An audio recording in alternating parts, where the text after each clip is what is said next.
नमस्कार विद्यार्थियों। आज टर्म्स ऑफ ट्रेड के अंतिम कंटेंट पर हम चर्चा करेंगे, जो कि बहुत ही महत्वपूर्ण है कि किसी भी देश की व्यापार की शर्त को प्रभावित करने वाले कौन कौन से तत्व हो सकते हैं। अब तक हमने व्यापार की शर्त का अर्थ और व्यापार की शर्त के प्रकारों का अध्ययन हमने किया है, जिसमें हमने gross barter terms of trade, net barter terms of trade, जो है real cost terms of trade, single factorial terms of trade, double factorial terms of trade, इन पर हमने चर्चा की थी और जिसके अलग अलग अपनी इम्पोर्टेंस है और अलग अलग विद्वानों ने इसको अलग अलग रूप में परिभाषित किया है।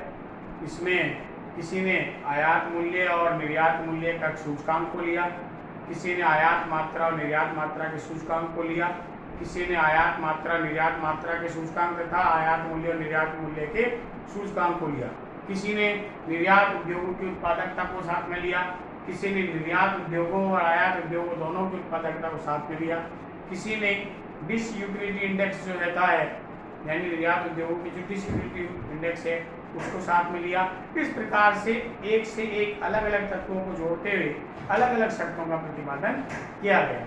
आज हम जो है ले रहे हैं कि व्यापार की शर्त को कौन कौन से तत्व प्रभावित कर सकते हैं। देखिए, मैंने पूर्व कंटेंट में आपको बताया था, पूर्व व्याख्यान में मैंने आपको बताया था कि किसी भी देश में व्यापार की अगर अनुकूल शर्त अगर है तो इसका मतलब है वह देश जो है उस देश का तीव्र गति से आर्थिक विकास होता है और उसका तात्पर्य यह है कि उसके निर्यात तेजी से बढ़ते हैं जो है, और जो है उसके अंतर्राष्ट्रीय स्तर पर उसके वस्तु की मांग जो है वो ज़्यादा होती है। और व्यापार की शर्त का तात्पर्य भी मैंने बताया था कि एक इकाई के निर्यात के बदले कितनी इकाई काम संबंधित राष्ट्र से आयात कर सकते हैं। यानी यूँ कह दें कि निर्यात मूल्य और आयात मूल्य का जो अनुपात है वो उस देश की व्यापार की शर्त कहलाती है। अगर ये अनुपात रेशियो ग्रेटर देन 1 आता है तो उस राष्ट्र के लिए वो व्यापार की शर्त अनुकूल मानी जाती है, और अगर लेस देन आता है तो वो शर्त व्यापार के लिए प्रतिकूल मानी जाती है। तो किस प्रकार से तत्व प्रभावित करेंगे, हम आज 5 मुख्य तत्वों पर चर्चा करेंगे जो कि किसी भी देश की व्यापार की शर्त प्रभावित करते हैं। सबसे पहला हमारा आता है वो है डिवैल्यूएशन। इसको अवमूल्यन कहा जाता है।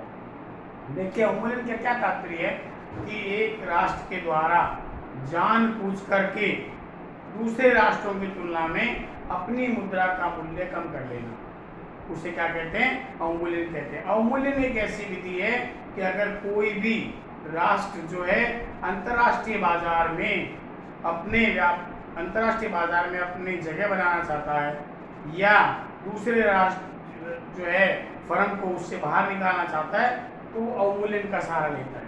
लेकिन अवमूल्यन एक ऐसी विधि है जो कि तभी कारगर साबित होती है, तभी कामयाब होती है जब दूसरा राष्ट्र इसकी प्रतिकूल कार्रवाई न करे। यानी अगर एक राष्ट्र ने अवमूल्यन का सहारा लिया, उसने जानबूझकर जो है अपनी देश की मुद्रा का मूल्य अंतर्राष्ट्रीय स्तर पर जो मुद्रा है दूसरे राष्ट्र की उसकी तुलना में कम कर लेता है, और अगर दूसरा राष्ट्र ऐसा नहीं करता है तो उसको अवमूल्यन का लाभ मिलेगा। एक बात ये। दूसरी बात, every time devaluation is the not profitable. यानी अगर लगातार कोई राष्ट्र अगर अवमूल्यन करता है तो इसका मतलब है उस देश की अंतर्राष्ट्रीय जो साख है, उस मुद्रा की जो साख है वो गिर जाती है। ऐसी स्थिति में अवमूल्यन की भी कुछ अपनी शर्तें होती है जो है उसको काम में लेते हुए एक नियमित सीमाओं में, एक निश्चित सीमाओं के अंदर अगर अवमूल्यन किया जाए वो देश के लिए लाभकारी होता है। अगर कोई राष्ट्र अवमूल्यन की प्रक्रिया को अपनाता है, यानी वो जानबूझकर जो है अपनी मुद्रा का मूल्य अंतर्राष्ट्रीय स्तर पर दूसरे राष्ट्रों की तुलना में कम कर लेता है, तो उसे अवमूल्यन कहते हैं। अवमूल्यन का प्रभाव सीधा सीधा ये होता है कि उस देश ने जिसने अवमूल्यन किया है उसके निर्यात बढ़ जाते हैं और आयातों में कमी आ जाती है। आप इन दोनों स्थितियों को इस प्रकार से देख सकते हैं, जैसा कि प्रथम जो रेखा चित्र जिसमें बताया गया है कि अगर किसी राष्ट्र ने अवमूल्यन किया है तो इसका तात्पर्य है उसके द्वारा उत्पादित वस्तु का मूल्य संबंधित दूसरे राष्ट्रों की वस्तु की तुलना में कम हो गया है। कम होते ही उस वस्तु की अंतर्राष्ट्रीय मांग बढ़ जाती है, और मांग बढ़ने का मतलब है उस राष्ट्र के निर्यात बढ़ जाते हैं। जैसा कि आप रेखा चित्र में देख रहे हैं, ऐसे जो दिखाया गया है वो पूर्ति वक्र है अंतर्राष्ट्रीय स्तर पर वस्तु का, और दो जो है मांग वक्र है, एक डी है और एक D1 है। जैसे ही अंतर्राष्ट्रीय स्तर पर मांग बढ़ती है, मूल्य कम होने पर मांग बढ़ती है, तो जो पहला इक्विलिब्रियम है जहाँ पर प्राइस का डिटरमिनेशन होता है, बिंदु पर डिमांड एंड सप्लाई दूसरे को काट रहे हैं, तो अंतर्राष्ट्रीय स्तर पर जहाँ वस्तु का यहाँ मूल्य निर्धारित होता है, तो जैसे ही नया मांग वक्र बन जाता है और नया इक्विलिब्रियम E1 हो जाता है जहाँ एक दूसरे को काट रहे हैं, ऐसी स्थिति में आप देख रहे हैं कि यहाँ पर जहाँ पर सब मांग और पूर्ति OM थी वहाँ पर OM1 हो जाती है, यानी जो है मांग बढ़ने से, यानी कि मांग बढ़ने से जो है उनके एक्सपोर्ट क्या हो जाते हैं, बढ़ जाते हैं, यानी उसके जो निर्यात हैं वो बढ़ जाते हैं, और ऐसी स्थिति में जो है सप्लाई में क्या हो जाती है, वृद्धि हो जाती है, पूर्ति में वृद्धि हो जाती है। दूसरा डायग्राम ये बता रहा है कि अगर अवमूल्यन किया गया है तो जिस प्रकार निर्यात बढ़ते हैं उसकी तुलना में आयात कम हो जाते हैं। क्यों? क्योंकि हमारी वस्तु का जो मूल्य है वो अंतर्राष्ट्रीय स्तर की वस्तु की तुलना में कम हो जाता है, तो आयात महंगे हो जाते हैं। आयात महंगे होने से क्या होते हैं कि आयातों में कमी आ जाती है। जैसा कि आप देख रहे हैं यहाँ पर DD मांग वक्र है अंतर्राष्ट्रीय स्तर पर वस्तु का, एक SS अंतर्राष्ट्रीय स्तर पर वस्तु का पूर्ति वक्र है, और एक S1 है, ये भी है। यहाँ पर अगर हम देखें तो E बिंदु पर जो है दोनों का इक्विलिब्रियम हो रहा है, और अगर जो है आप जैसे देख रहे हैं कि पूर्ति जो है पूर्ति वक्र जैसे ही S से S1 चला जाता है, पूर्ति जो है OM से घट करके OM1 हो जाती है, और जैसे पूर्ति कम हो जाती है तो इसका मतलब है कि यहाँ पर निर्यात जो है, जो आयात जो है वो क्या हो जाते हैं, कम हो जाते हैं। क्यों? क्योंकि अंतर्राष्ट्रीय स्तर पर आयातित वस्तु का मूल्य निर्यातित वस्तु की तुलना में ऊंचा होता है। इस प्रकार कोई भी राष्ट्र जो है अवमूल्यन का सहारा लेकर के अपने व्यापार की शर्त को क्या कर सकता है, अनुकूल कर सकता है। नंबर 2 आता है terms of trade and development, या इसको हम यूं भी कह सकते हैं व्यापार की शर्त और आर्थिक विकास। अगर किसी भी देश में आर्थिक विकास अगर तीव्र गति से हो रहा है, रैपिड इकोनॉमिक डेवलपमेंट है, और इकोनॉमिक डेवलपमेंट का मतलब था ओवरऑल डेवलपमेंट होना, उसकी agriculture growth rate, industrial growth rate और ट्रांसपोर्टेशन या अन्य भी जितने भी जो क्षेत्र हैं उन सब की ग्रोथ रेट जो अगर तेज है, तो ओवरऑल अगर एवरेज ग्रोथ रेट निकालें तो इकोनॉमिक डेवलपमेंट की ग्रोथ रेट कहलाती है। अगर वो तेज है तो इसका तात्पर्य उस राष्ट्र की जो टर्म्स ऑफ ट्रेड है, व्यापार की शर्तें अनुकूल होगी। और अगर किसी देश का आर्थिक विकास कमजोर है, कम है, विकास की दर कम है, तो इसका मतलब उस देश की व्यापार की शर्त जो है वो क्या होगी, अनुकूल नहीं होगी, यानी प्रतिकूल होगी। नंबर 3 हमारा आता है मोबिलिटी ऑफ द कैपिटल, यानी पूंजी का आवागमन कह सकते हैं, पूंजी का प्रवाह कह सकते हैं। ये 2 प्रकार से होता है, ये इनफ्लो के रूप में हो सकता है, आउटफ्लो के रूप में हो सकता है। इनफ्लो का मतलब है अगर किसी भी देश में अगर FDI फॉरेन डायरेक्ट इन्वेस्टमेंट या पोर्टफोलियो इन्वेस्टमेंट के रूप में या बहुराष्ट्रीय कंपनियों के माध्यम से अगर देश में निवेश आता है, पूंजी अगर उस देश में आ रही है, विदेशी पूंजी का निवेश अगर उस राष्ट्र में हो रहा है, तो इसका तात्पर्य ये है उस देश की व्यापार की शर्त अनुकूल होगी। क्यों होगी? क्योंकि निवेश का सीधा संबंध उत्पादन से होता है, उत्पादन का संबंध रोजगार से होता है, रोजगार का संबंध आय से होता है, आय का संबंध बचत से होता है, विनियोग से होता है, और इस प्रकार से उस देश का आर्थिक विकास बढ़ता है।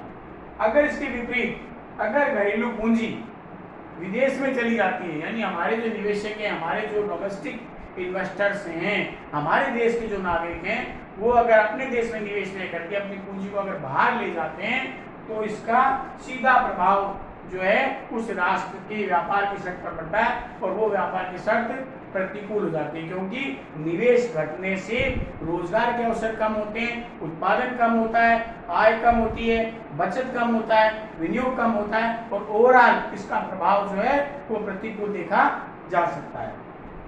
नंबर 4 जो आता हुआ है मार्जिनल प्रोपेंसिटी टू इंपोर्ट, इसका मतलब है सीमांत आयात प्रवृत्ति। और सीमांत आयात प्रवृत्ति का मतलब क्या है? NPI इसको शॉर्ट फॉर्म में बोल सकते हैं। NPI is the rate of import unit through export of one unit. इसका तात्पर्य है एक राष्ट्र के द्वारा किसी एक वस्तु का निर्यात करने के बदले उस राष्ट्र के द्वारा कितनी वस्तु का आयात किया जा रहा है।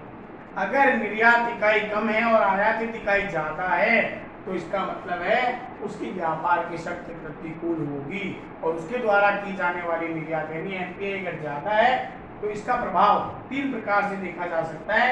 अगर NPI इक्वल टू 1 हो तो क्या होगा? एमपीआई ग्रेटर देन 1 हो तो क्या होगा इसका मान, और एमपीआई लेस देन 1 हो तो क्या होगा। अगर एमपीआई यानी मार्जिनल प्रोपेंसिटी टू इंपोर्ट 1 के बराबर है तो इसका तात्पर्य है कि आयात और निर्यात दोनों बराबर रहेंगे, यानी उस राष्ट्र के द्वारा अवमूल्यन करने पर भी कोई प्रभाव नहीं पड़ेगा, निर्यात और आयात समान रहेंगे। नंबर 2 कंडीशन, अगर एमपीआई ग्रेटर देन 1 है तो अनफेवरेबल टर्म्स ऑफ ट्रेड होगी, यानी अवमूल्यन करने पर भी जो है उसकी व्यापार की शर्त क्या होगी, प्रतिकूल होगी। और एमपीआई अगर लेस देन 1 है यानी आयात वो कम कर रहा है और निर्यात उसके द्वारा ज्यादा किए गए हैं तो उसकी टर्म्स ऑफ ट्रेड फेवरेबल होगी, यानी अवमूल्यन से उसको व्यापार की शर्त से लाभ प्राप्त होगा, क्योंकि उसका एमपीआई जो है वो लेस देन 1 है, उसके कारण से उसकी व्यापार की शर्त क्या हो जाएगी, अनुकूल हो जाएगी। अंतिम जो इसका तत्व है जो कि उस राष्ट्र की व्यापार की शर्त को प्रभावित करता है वो है balance of payment and terms of trade. देखिए मैंने बीओपी का पूरा टॉपिक आपको पढ़ाया है, और व्यापार संतुलन एक ब्रॉड कंसेप्ट है। व्यापार संतुलन का तात्पर्य है एक राष्ट्र के द्वारा विश्व के विभिन्न राष्ट्रों के साथ में एक वर्ष विशेष में जितना मॉनेटरी ट्रांजैक्शन किया जाता है, मौद्रिक लेन देन किया जाता है, उसका जो लेखा जोखा होता है, उसका जो स्टेटमेंट होता है वो बैलेंस ऑफ पेमेंट कहलाता है। इसमें 3 स्थितियां होती है। अगर रिसिप्ट ग्रेटर देन पेमेंट है उस राष्ट्र का बैलेंस ऑफ पेमेंट फेवरेबल होगा। अगर उसका रिसिप्ट इक्वल टू पेमेंट है, बराबर है, तो इसका मतलब बैलेंस्ड है, संतुलित है, ना उसको पेमेंट देना है ना उसको लेना है। और अगर उसका आर लेस देन पी यानी रिसिप्ट उसका लेस देन पेमेंट है तो ऐसी स्थिति में उस राष्ट्र का अनफेवरेबल बैलेंस ऑफ पेमेंट होगा। अधिकांश स्थिति ये देखने में आई है कि विकासशील राष्ट्रों का जो बैलेंस ऑफ पेमेंट है वो अनफेवरेबल रहता है, इसके कारण से उन राष्ट्रों की जो टर्म्स ऑफ ट्रेड है, व्यापार की जो शर्त है वो भी प्रतिकूल होती है। तो यहाँ हम 2 प्रकार की स्थिति दे सकते हैं कि अगर फेवरेबल बैलेंस ऑफ पेमेंट है यानी आर ग्रेटर देन पी है, यानी वो कहते हैं फुल फॉर्म में कि रिसीव्ड ग्रेटर देन पेमेंट है, तो उस राष्ट्र की फेवरेबल टर्म्स ऑफ ट्रेड होगी। इसका तात्पर्य वो निर्यात ज्यादा कर रहा है और आयात कम कर रहा है, क्योंकि बैलेंस ऑफ पेमेंट का मेन पार्ट है बैलेंस ऑफ ट्रेड, और बैलेंस ऑफ ट्रेड में भी include only the visible item, और विजिबल आइटम का मतलब होता है केवल एक्सपोर्टेड एंड इंपोर्टेड गुड्स को लेते हैं, सर्विसेज वगैरह इसके अंदर शामिल नहीं की जाती। जबकि बैलेंस ऑफ पेमेंट में जो है सर्विसेज वगैरह, लोन्स वगैरह जो हैं उनको भी शामिल किया जाता है, यानी विजिबल प्लस इनविजिबल दोनों आइटम इसके अंतर्गत आते हैं। दूसरी कंडीशन, अगर अनफेवरेबल बैलेंस ऑफ पेमेंट है, रिसीप्ट कम है और पेमेंट जो है ज्यादा है, तो वहां पर अनफेवरेबल टर्म्स ऑफ ट्रेड होगी।